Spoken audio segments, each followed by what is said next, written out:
Barry came up to me one time and he said, look, man, we need some jazz artists. We need to have a jazz division. I said, jazz, B, what do we need jazz for? It's less than 17% of the market. He said, hey, I want jazz. So get some jazz artists. You got that? Okay, it's his company. So I decided I could find some jazz artists. I'm in Chicago and I find this one girl. So I tell the girl, I said, look, this is your town. You know all the musicians. Okay, I need some songs. When everybody's got the same thing, it ain't happening. Okay, I'm wore out. It's late. I can't take no more.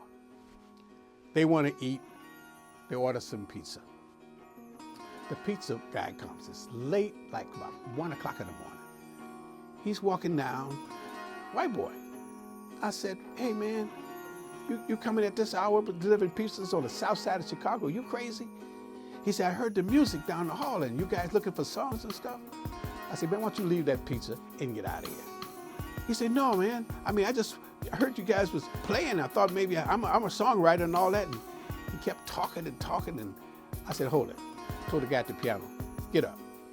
Can you play piano? He said, yeah. I said, let me hear your song.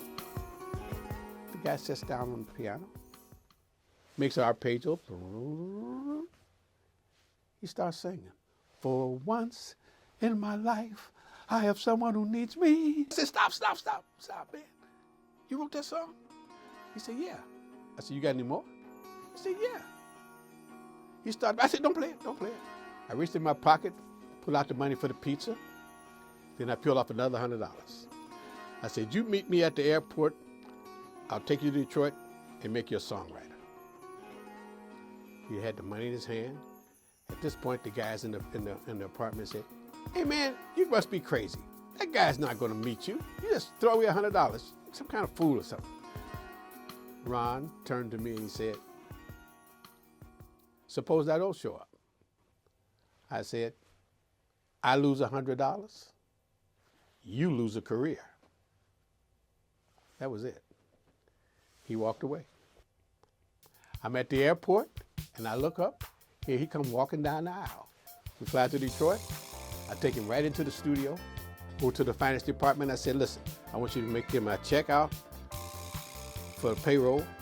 I want to make you give him a check for his hotel. He'll be here for a few days. And I'm signing him to a contract as one of the writers with the company.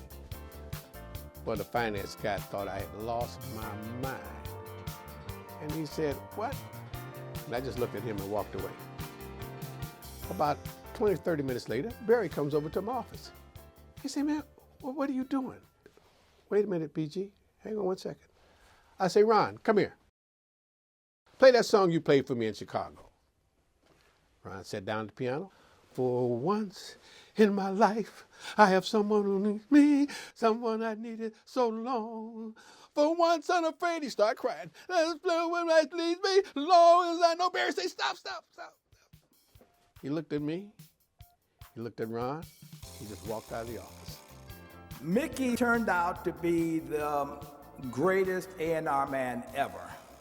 He wrote, produced, brought in musicians like the Funk Brothers, brought my attention to little Stevie Wonder.